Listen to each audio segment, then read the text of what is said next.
If you're looking to start a yoga practice and you want more than a stretch, sweating, or getting a workout, here's what I would look for.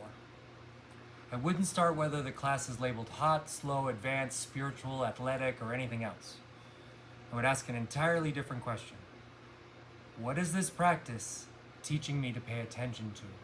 Because yoga should be doing more than putting your body into shapes. The physical practice is important. It matters.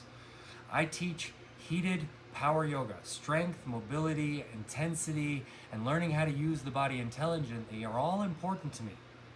But difficulty by itself doesn't make something yoga. When you're in a challenging posture, what's happening? Your muscles are working, but your breathing might change. Your attention might narrow. You may become frustrated. You might start comparing yourself to somebody across the room. You might immediately want the experience to end. And now we have something interesting to work with. The posture is revealing you to yourself. The second thing I would look for is breath. Is breathing actually being taught, or are you occasionally being reminded to breathe? Those are very different things. Breath is one of the places where body and mind become very difficult to separate. Change the breath, and you change the experience of the posture. Change the quality of attention, and the breath may change again. Holistic yoga practice should help you explore those relationships. Next, ask whether you're learning to pay attention. Meditation begins with concentration. It doesn't have to begin when everybody finally lies down and stops moving. The entire practice can be moving meditation. Can you recognize tension before somebody tells you to relax it? Can you notice your reaction to discomfort?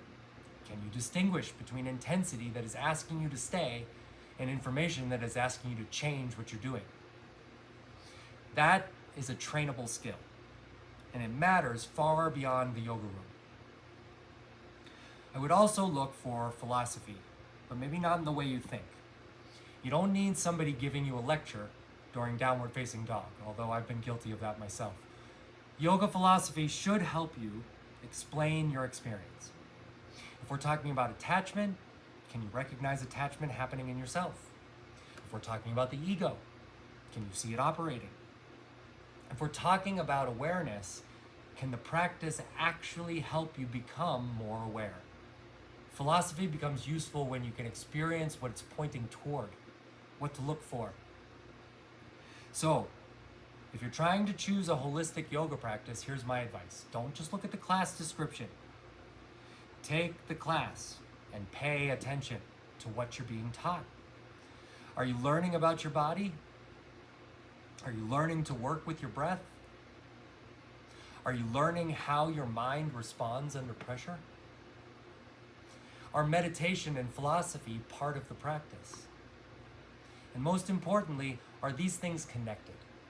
Because adding 5 minutes of meditation to a workout doesn't automatically make it a mind-body practice. Integration is the point. So, a good yoga practice should gradually make you more perceptive. You begin noticing distinctions you couldn't see before in your movement, in your breathing, and in your thinking. In the way you respond to difficult situations. And as perception becomes more refined, you have more choices about how to skillfully respond. That's what you should look for. That's what I would look for. Find a practice that doesn't only teach you what to do with your body, find one that teaches you how to pay attention to the human being living inside of it.